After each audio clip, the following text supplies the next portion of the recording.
Alors, Baruch Hashem, on se retrouve pour les halachot de Shabbat. Aujourd'hui, on commence un nouveau sujet. En hébreu, c'est une melacha. Binyamin, tu te rappelles ce que ça veut dire, melacha?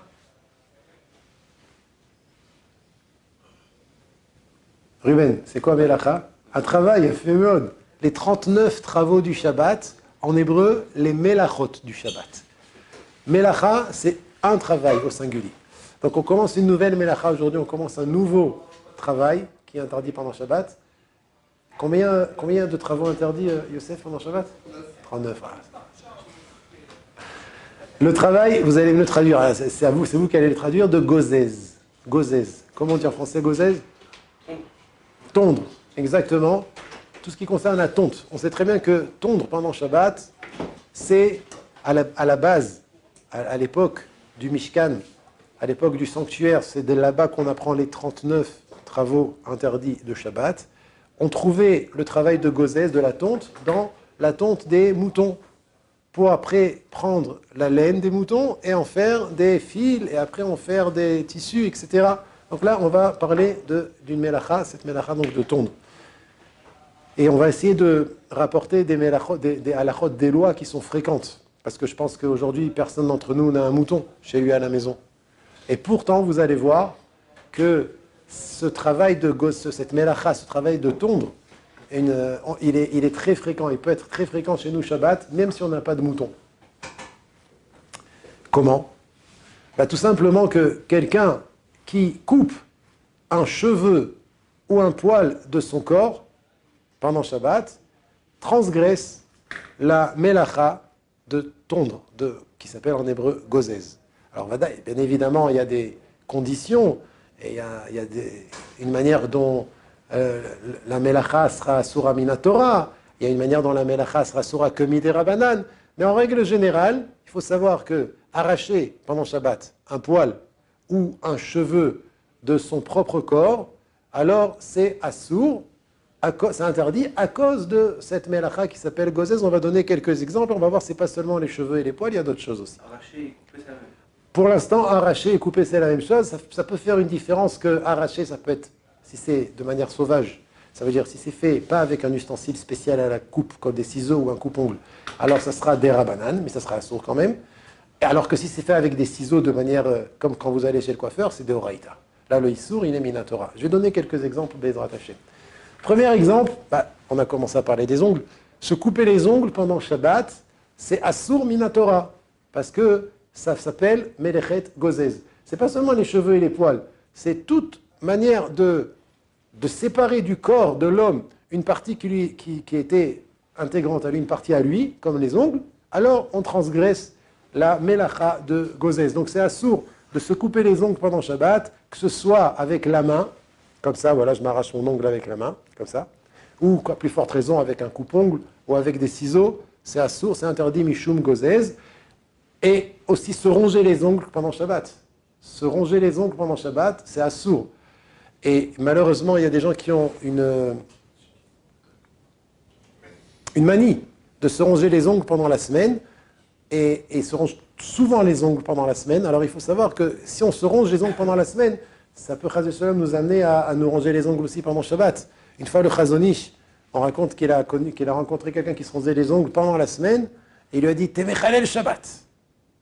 Il a dit non, aujourd'hui on est mardi. Il dit non, mais si tu te ronges les ongles, vu qu'il a vu qu'il se rongeait les ongles souvent, peut-être que tu te rends même pas compte que Shabbat aussi t'arrives à te ronger les ongles. Donc il faut arrêter avec cette manie de se ronger les ongles, parce que ça peut nous amener à nous ronger les ongles aussi pendant Shabbat. Moi je connais personnellement quelqu'un qui se ronge les ongles de manière habituelle. Dès qu'il s'assoit, il est un peu stressé, donc il est toujours en train de se ronger les ongles comme ça. Même quand il n'a pas d'ongles, il se les ronge. Et j'ai vu Pémet que pendant Shabbat, il mettait ses doigts dans la bouche. Donc il faut pas lui tomber dessus, il ne faut pas hurler, il ne faut pas lui lancer une casserole dans la figure, j'ai pas dit ça, mais il faut expliquer. Mais il faut savoir, en tout cas, chacun vis-à-vis de lui-même, quand il se ronge les ongles pendant la semaine, s'il prend cette manie-là, ça peut être dangereux pour le jour du Shabbat. De ronger les ongles, ça reste des rabanan, parce que Deoraita, c'est qu'avec un cli.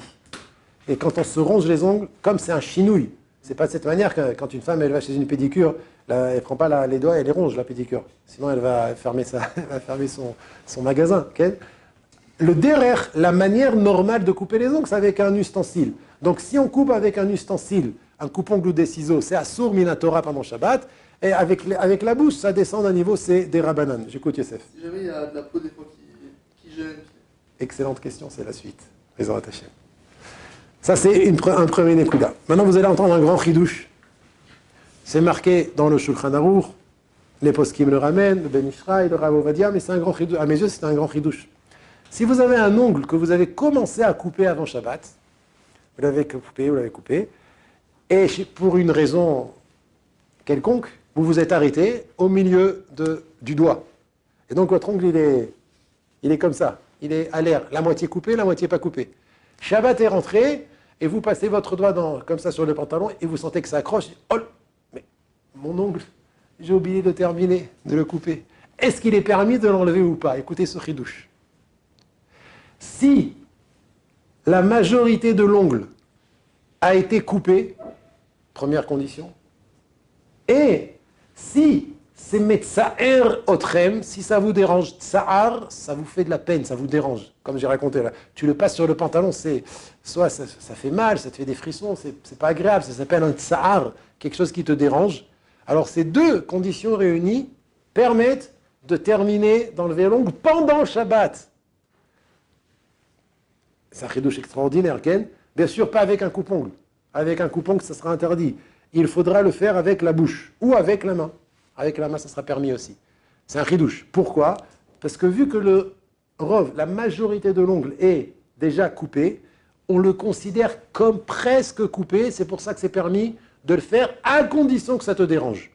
Donc s'il manque une de ces conditions, par exemple, si ce n'est pas la majorité de l'ongle, tu as commencé à couper juste un petit peu, 2 mm, ce n'est pas la majorité du doigt. Bien que ça te dérange, ça sera sourd de le terminer. Tu devras attendre tout Shabbat avec ton petit ongle coupé.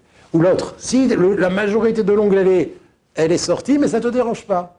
Tu as rempli qu'une des deux conditions, c'est sourd de le sortir complètement. Donc il faut les deux conditions réunies. Mais c'est quand même un grand chidouche. Beaucoup de gens ne le savent pas, que si la majorité de l'ongle est sortie et ça te dérange, tu as le droit de finir d'enlever ton ongle avec la bouche ou avec les mains d'Afka seulement, pas avec un ustensile, pas avec des ciseaux, ni avec un coupe-ongle. Amir. Est-ce que ça s'applique avec la main? La canne, ça j'ai coupé 4 doigts sur 5. Aussi. Même 4 doigts sur 5 qui ont la majorité des 4, tu veux dire, chaque doigt a la majorité de l'ongle qui a été coupée. J'ai coupé mes 4 doigts bien, tout bien, mais sauf que le 5e, je l'ai pas pu couper. Je suis pas heureux, ça. Ouais. Non, putain, ça dingue, non, on considère chaque doigt seul. Je crois que tu voulais dire que dans les 4 doigts, tu t'es amusé à faire le rov. T'as coupé la majorité. Peut-être qu'il y en a qui s'amusent comme ça, ils n'ont rien à faire dans la vie. Il dit, allez, je coupe. Et puis Tom, il entend sa femme qui allume les nérotes, elle appelle, il va vite et il se trouve avec 4 doigts avec moitié coupé. Si il a de se trouver les ongles, donc il fait ça. En vrai. C'est un peu comme le diavad. Ah ouais? Non, ça reste médiaval. T'as pas le droit de te mettre dans une situation où ça va être médecin et retra. Netanel, t'avais une question? Non. Ah, j'ai entendu que ça. Ah, Youssef, Si on se range les ongles par exemple oui. avant Shabbat, Oui. on peut faire avec un kéli. Oui. Est-ce que ce sera moutard ou c'est que si on a fait un kéli avant Shabbat? Ça veut dire que tu t'es rongé la majorité de l'ongle? Voilà, C'est ça? Ah non, c'est moutant aussi, la même chose. J'ai juste donné un exemple qui s'est coupé les ongles. Mais si c'est rongé la majorité de l'ongle avant Shabbat, et que pendant Shabbat, il lui reste une minorité de la surface de l'ongle encore attachée au doigt, il pourra aussi l'enlever. Guidon, ça va? Ça va, je me bagarre. Fais gaffe, hein, parce que sinon on va se bagarrer tous les deux. Ça va? C'est clair jusque-là? Et je termine sur les peaux, c'est la même chose. Alors, les peaux, c'est beaucoup plus ramon, c'est beaucoup plus grave. Les peaux qu'il y a sur les doigts, les bouts des doigts, là-bas, il n'y a pas de majorité, minorité, c'est interdit. Même si la majorité de la peau, il est sortie, c'est complètement interdit d'arracher les peaux qui sont autour des doigts. C'est plus grave que les ongles. Et pour quelle raison? Parce que c'est une marloquette entre Rashi et Tosfot. Comment expliquer la Gemara? Donc le Shulchan Aruch, il a tranché que les peaux, on est mahmir, on est plus sévère. Et on interdit pendant Shabbat d'enlever les peaux qui sont autour des doigts à cause que ça s'appelle gozèse, même si la majorité de la peau, elle est détachée et elle n'est attachée qu'à un millimètre du corps. Pareil pour les lèvres. Les lèvres gercées, on arrive dans l'hiver, on rentre dans l'hiver là. On a souvent en hiver les lèvres sèches et gercées. Des fois, il y a des peaux qui dérangent. Pendant Shabbat, il est interdit d'enlever les bouts de lèvres, les bouts de peau qui sont autour des lèvres, comme autour des doigts. Mishum pour Melechet Gozez, ça rentre toujours dans le statut de Gozez. C'est des rabbins, ouais. Ça reste des rabananes si tu le fais avec la bouche, avec les dents ou avec les doigts, mais c'est quand même assourd. les cheveux. C'est assaut. C'est assaut. Qu'est-ce qu'il a causé